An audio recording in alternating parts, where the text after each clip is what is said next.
Okay, so in the previous video we have completed till sum number 3. Now let's move on to sum number 4. So in question number 4 we have root 5 minus root 3 upon root 5 plus root 3. अब numerator में क्या है, इससे फर्क ही नहीं पड़ता, हमें सिर्फ डिनोमिनेटर को देखना है और डिनोमिनेटर के टर्म्स कॉपी करने हैं, बस बीच का साइन चेंज कर देना है। तो ये जो चीज है मल्टीप्लाई होगा root 5 minus root 3 upon root 5 minus root 3 इस पे।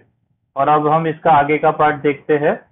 तो ऊपर तो दोनों सेम ही चीज बच रहा है, root 5 minus root 3 root 5 minus root 3, तो वो बन जाएगा root 5 minus root 3 the whole square.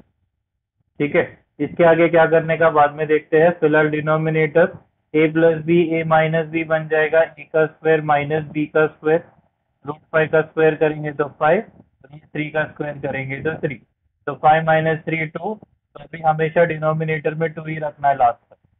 अब न्यूमरेटर का बात करते हैं, तो a minus b the whole square बन गया है, और हमने 7th और 8th स्टैंडर्ड में ये फॉर्मूले सीखे हैं कि a minus b the whole square होता है a का square minus 2 into a into b plus b का स्क्वायर। तो a के जगह पे रूट 5 लिखा है, तो a का स्क्वायर मतलब रूट 5 का स्क्वायर माइनस 2ab, और b के जगह पे रूट 3 लिखा है, तो यहाँ पे रूट 3 का स्क्वायर। तो रूट 5 का स्क्वायर हो जाएगा 5, ये हो जाएगा रूट 5 और रूट 3 मल्टीप्लाई होके रूट 15 मिल गया, ये 2, और रूट 3 का स्क्वायर मिला 3।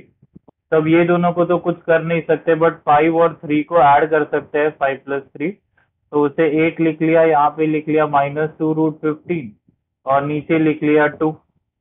अब ये जो 2 है दोनों में कॉमन निकाला जा सकता है, इसलिए ये 2 को ऊपर वाले में 2 कॉमन लेंगे, तो यहाँ पे बचेगा 4 माइनस यहाँ पे बचेगा रूट 15, क्योंकि 2 तो कॉमन ले चुके हैं, और जो बाहर वाला 2 और ये 2 है वो कट हो जाएगा, तो आंसर बचेगा अंदर 4 माइनस रूट 15। तो आई होप आपको समझ में आया कि ये जो यहाँ का स्टेप से यहाँ का स्टेप कैसे आया है। हमने न्यूमरेटर में 2 कॉमन लिया, तो बाहर 2 आ जाएगा, अंदर बचेगा 4 माइनस रूट 15, और फिर बाहर का 2 और नीचे का 2 कट हो गया, आंसर आ गया 4 माइनस रूट 50। तो this is all about exercise 2.4। काफी सिंपल और काफी छोटा एक्सरसाइज है। Let us begin with exercise 2.5। बहुत ही सिंपल है। एक्सरसाइज 2.5 में मॉड ऑपरेटर का यूज है, तो इसे बोलते हैं मॉड। ठीक है, तो मैं आपको पहले कुछ सॉल्व एग्जांपल्स बताता हूँ। जैसे कि अगर मॉड के अंदर पॉजिटिव नंबर है तो वो पॉजिटिव ही बाहर निकलता है।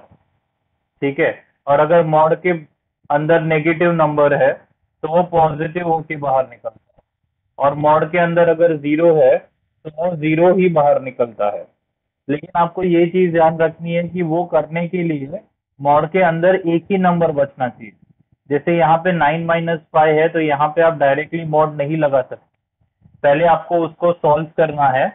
जो आंसर मिलेगा, अभी एक ही आंसर मिला है, तो आप अगर पॉजिटिव है तो पॉजिटिव ही रहेगा, अगर नेगेटिव है तो भी पॉजिटिव हो जाएगा। लेकिन जब एक नंबर बचेगा तब, अब फॉर एग्जाम्पल यहाँ पे भी वैसे ही है, 8 माइनस 13 कर देंगे तो आंसर माइनस 5 आएगा, और उसका मॉड ऑपरेटर हटेगा तो वो माइनस का प्लस हो जाएगा। ये वाला इंटरेस्टिंग है। तो ये यहाँ पे एक ही नंबर है बराबर, तो आप पहले ही उसे मॉड लगा देंगे और आपको आंसर मिल जाएगा 8, क्योंकि एक ही नंबर था इसलिए आंसर मिल गया 8। फिर माइनस साइन, और फिर ये -3 का भी मॉड लगा देंगे क्योंकि एक ही नंबर है, तो आंसर मिलेगा 3, और 8 माइनस 3 को सॉल्व करने पे फाइनल आंसर मिलेगा 5। तो इसीलिए आंसर जो है वो 5 है। मॉड ऑपरेटर का आंसर जो है उसे हम एब्सोल्यूट वैल्यू भी बोलते हैं। मॉड मतलब मॉड्यूलस, मॉड्यूलस का शॉर्ट फॉर्म मॉड होता है। तो एब्सोल्यूट वैल्यू या मॉड्यूलस एक ही चीज होता है। So I hope this part is clear. Now let us move on to the sum. तो 15 माइनस 2, अभी दो नंबर है तो पहले मॉड ऑपरेटर नहीं लगाएंगे, पहले हम 15 माइनस 2 करेंगे, आंसर मिलेगा 13, और मॉड 13 मिलेगा वैसे, और मॉड 13 पे मॉड ऑपरेटर लगाया तो वो पॉजिटिव ही था, इसलिए आंसर 13 ही रहेगा। सेकेंड वाले में लिखा है 4 माइनस 9, थोड़ा सा अनक्लियर है। तो 4 माइनस 9 को पहले सॉल्व करेंगे, आंसर मिलेगा -5। -5 पे मॉड ऑपरेटर लगाएंगे तो आंसर हो जाएगा +5। थर्ड वाला सम भी वैसा ही है। 7 पे पहले मॉड ऑपरेटर लगा देंगे क्योंकि अकेला नंबर है, इसलिए आंसर मिल गया 7। फिर -4 भी अकेला है मॉड में, तो उस पर भी मॉड ऑपरेटर लगा देंगे, आंसर मिलेगा +4। और फिर 7 इंटू 4 करेंगे 28। ये दो सम्स में फर्क समझ दिया। यहाँ पे मॉड ऑपरेटर के अंदर ऑपरेशन करना है सब्ट्रैक्शन का, जबकि यहाँ पे पहले मॉड ऑपरेटर लगाना है और फिर ऑपरेशन करना है मल्टीप्लिकेशन का। तो आपको ध्यान से देखना पड़ेगा। अगर ये क्वेश्चन ऐसा होता mod of 4 minus mod of 9, तो आपका आंसर अलग हो जाता। मैं आपको करके बताता हूँ। अगर ये सेकेंड सम जो है थर्ड सम जैसा पूछा होता कि मॉड ऑफ 4 अलग से माइनस मॉड ऑफ 9 अलग से, तो पहले आपको मॉड ऑफ 4 करके उसको आंसर लिखना पड़ता 4, फिर -9 और फिर मॉड ऑफ 9 का ऑपरेट करके आंसर मिलेगा 9। और अब 4 माइनस 9 करेंगे तो आंसर मिलेगा -5, नॉट +5। तो ये सम अगर आया तो आंसर +5 होगा, क्योंकि मॉड ऑपरेटर बाद में लग रहा है इसलिए प्लस हो गया। जबकि ये क्वेश्चन आया तो मॉड ऑपरेटर पहले ही लगाना पड़ेगा क्योंकि एक ही नंबर बचा है, और तब आंसर हो जाएगा -5। तो you have to be careful about it. Now moving on, ये तो हो जाएंगे तीनों सम। अब यहाँ पे ये दूसरे टाइप के क्वेश्चन है, वो भी देख लेते हैं। Mod of 3x minus 5 is equal to 1 ऐसा दिया है। तो जब भी ऐसे इक्वेशन फॉर्म में आते हैं तो सबसे पहले स्टेप में ही आप मॉड ऑपरेटर को हटा देंगे और राइट हैंड साइड पे जो भी वैल्यू है उसे प्लस माइनस करके लिखेंगे। तो यहाँ से मॉड ऑपरेटर हट गया, ये बन गया 3x माइनस 5 और ये 1 के जगह पे बन गया प्लस या -1। अब नेक्स्ट स्टेप में आप लिखेंगे या तो +1 है राइट हैंड साइड या तो -1। तो ये जो है यहाँ पे माइनस लिखा है, 3x minus 5 is equal to -1। तो जहाँ पे चीजें क्लियर नहीं है मैं आपको या तो डिक्टेट कर दूंगा या तो यहाँ पे लिख के दे देता हूँ। तो ये है +-1, तो ये बन गया 3x माइनस 5 इज +1 और 3x माइनस 5 इज -1।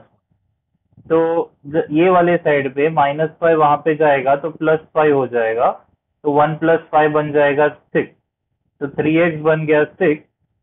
तो यहाँ पे आगे सॉल्व किया है यहाँ पे, तो x बन जाएगा 6/3, क्योंकि 3 नीचे आ गया तो x इज इक्वल टू 6/3, तो x इज इक्वल टू 2। और यहाँ पे बनेगा -1 + 5, -5 है यहाँ पे, तो -5 वहां पे जाएगा तो 3x हो जाएगा -1 + 5, तो -1 + 5 जो है वो हो जाएगा 4। तो 3x बन गया 4, तो x बन गया 4/3। तो यही हमारा आंसर है, x इज इक्वल टू 4/3। तो I hope this is clear. Last part में वापस बता देता हूँ कि +-1 है, इसलिए एक बाजू +1 लिखने का, एक बाजू -1 लिखने का, लेफ्ट हैंड साइड दोनों बाजू पे सेम ही रखने का।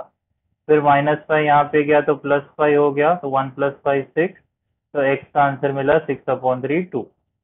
और यहाँ पे -5 वहां पे गया तो +5, -1 + 5 मिला 4, और फिर वहां पे 3 गया तो आंसर मिल गया 4/3। तो x का आंसर है 4/3 या फिर x का आंसर है 2। तो ये था सेकेंड वाले का फर्स्ट सम। सेकेंड वाले का सेकेंड सम आपको बता देता हूँ, वैसा का वैसा ही है, तो थोड़ा फटाफट जाते हैं। पहले तो मॉड ऑपरेटर निकाल दिया, तो यहाँ पे बचा 7 - 2x, ये 7 है, और यहाँ पे बचा +-5। +-5 बचा तो एक बाजू +5 लिखा है, 7 - 2x इज इक्वल टू +5, या फिर 7 - 2x इज इक्वल टू -5। अब यहाँ पे ये जो स्टेप है मैं आपको लिख के बता देता हूँ। ये जो +5 है वहां पे लेके गए तो आंसर मिल गया 7 - 5 इज इक्वल टू 2x। इस स्टेप में क्या किया है हमने, 2x को ये साइड लेके गए तो बन गया +2x